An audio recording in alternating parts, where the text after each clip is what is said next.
이번 시간에는 볼견 또는 음과 훈이 다른 벨현, 뵙다, 찾아뵙다 할 때 벨현, 볼견 두 가지 음으로 사용되는군요. 5급에 해당하는 글자입니다. 글자를 파자 분석 해보면, 분리시켜보면 눈목이죠. 그 다음 걷는 사람인입니다. 걷는 사람인 어떻게 됩니까? 눈으로 걸어가는 사람을 지켜보고 있으니 확인이 되니까 눈에 보이니까 계속 지켜본다 이런 의미겠죠. 그래서 보일 현으로도 되고 드러날 현도 되고 볼견도 됩니다. 볼견도 되고 찾아뵙는다 할 때 뵐현도 되고 두 가지 음으로 음과 훈으로 훈과 음으로 사용되고 있는 거죠. 눈으로 걷는 사람을 지켜보고 있으니까 눈에 보인다는 것이죠. 그 보일현입니다. 그 다음 고개현자입니다. 고개현자는 2급에 해당하는 한자어군요. 글자를 파자 분석을 해보면 매산이죠. 매산, 볼견입니다. 산이 잘 보인다는 얘기죠. 어떻습니까? 땅에서 일반적인 지면에서 보게 되면 산봉우리 하나 정도는 보일 수 있겠지만 기타 부분은 가려서 높아서 잘 보이지 않죠. 하지만 산 꼭대기, 산봉우리 주변에 산봉우리 위에서 보게 되면은 또 다른 산이 흔히 보이게 되겠죠. 그 산 봉우리 부분을 뭐라 그러죠? 우리가 고개라 그러죠. 또는 제너머 이런 말도 쓰죠.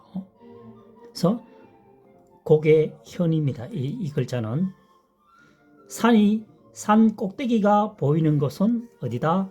산 고개다는 얘기죠. 고개현, 산 고개현이라 해도 되겠죠. 고개현입니다. 그 다음 벼루연자입니다. 벼루연 2급에 해당하는 글자입니다. 글자를 파자 분석 분리해보면요. 돌석입니다. 그 다음 볼견자죠. 돌로 만드는 것으로 집에서 자주 볼 수 있는 것은 무엇이다? 벼루란 얘기죠. 벼루는 북글씨를 쓸 때 먹을 가는 것을 벼루라고 하죠. 벼루가 자주 보이는 것은 선비들이 학식을 연마하거나 과거의 급제에 대비하거나 또는 굳이 과거 급제 공부를 하지 않는다 하더라도 자신의 수양 또는 지식 함량을 위해서 글을 쓰겠죠. 그래서 돌로 만든 것으로 집에서 자주 찾아볼 수 있는 것은 뭐다? 벼루다는 얘기겠죠. 그래서 이 글자는 벼루연자가 되겠습니다. 그 다음 글자입니다. 찾을멱입니다. 찾을멱. 무엇을 찾는다는 얘기죠. 글자를 파자 분석, 다시 말해서 이 글자를 통으로 외우는 것이 아니고 분리해서 쉽게 학습할 수 있도록 쪼개보면 어떻게 됩니까? 이게 손톱 조자입니다.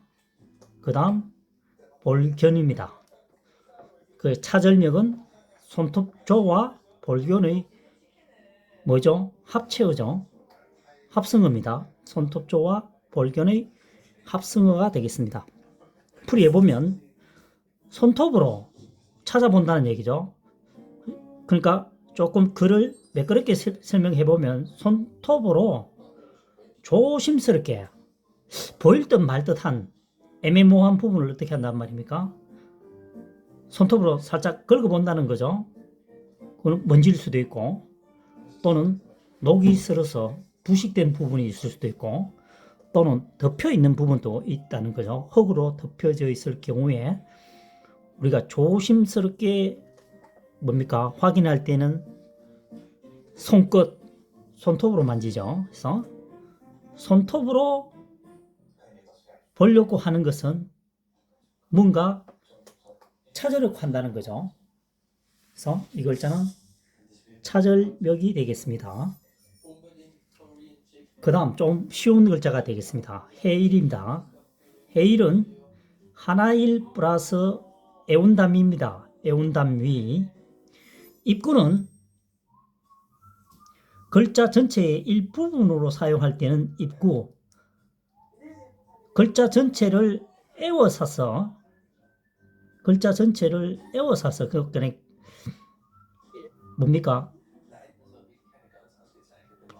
기타 글자들이 이 네모 안쪽에다 서해져 있다는 거죠. 이럴 때는 에워사다라는 의미를 가지고 애운담입니다. 애운담이죠. 에워사다라는 의미를 갖고 있습니다. 그 다음에 이게 하나일이지만 불똥주로 볼 수도 있겠죠. 불똥주입니다. 불똥주. 조금 더 길게 하게 되면 하나일이 되겠죠. 여기서는 불똥주로 보면 되겠습니다. 에워사 있는데 태양입니다. 태양. 해죠. 에워사 있는데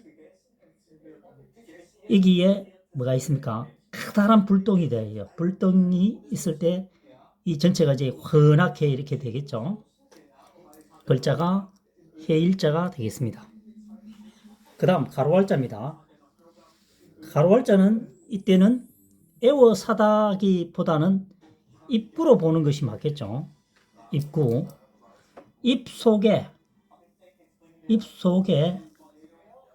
하나가 있는데 한자 사령이 봤을 때 이건 뭡니까? 혓바닥이라고 보면 되겠습니다. 입 속에 혓바닥이 하나 있죠. 왜냐하면 사람이 혓바닥이 없다면은 발음이 되지 않겠죠. 말이 구성이 안 됩니다. 뭡니까? 입 안에 혓바닥이 있으니까 말을 할 수 있다. 가로사대, 가로왈. 뭐 굳이 표현하면 말하다 왈 해도 되겠죠. 가로왈, 말하다 왈이 되겠습니다. 그러면은 해일과 가로왈자가 혼용되어 사용하고 있지만 원칙적으로는 구분을 할 수 있어야 됩니다. 해일은 보시다시피 이렇게 표현상 길쭉합니다. 해일입니다. 왜 그러냐면은 해가 지평선에서 위로 쭉 하늘 쪽으로 이렇게 올라오죠. 그죠? 그러니까 이렇게 되는 겁니다. 해일이 되겠습니다. 그 다음에 말하다라고 하는 것은 사람의 입과 관련이 있죠. 사람의 입이 이렇게 생기지는 않았죠. 이렇게 해처럼 이렇게 길쭉하지는 않죠. 어떻게 됩니까? 이렇게 되겠죠. 사람의 입은 이렇게 생겼습니다. 그래서 가로왈 할 때는 여기다가 혓바닥을 넣어주면 되겠죠. 그러니까 세로로 긴 것은 가로왈이고, 이게 가로가, 그렇죠. 이게 가로네요. 가로로 긴 것은 가로왈이고, 또 가로하고 똑같네. 그 다음에 해일은 세로죠. 세로로 긴 것이 해일입니다. 조금 전에 얘기했다시피 해가 지평선에서 위로 쭉 올라가기 때문에 이게 세로로 긴 것은 해일. 가로왈은 또 우연의 일치겠지만 가로로 사람 입 모양을 생각하시면 됩니다. 사람의 입으로 말하는 거니까요. 그래서 가로왈은 가로 방향으로 이렇게 길쭉하게 글자가 서여집니다. 그 다음 아침 단자입니다. 해일입니다.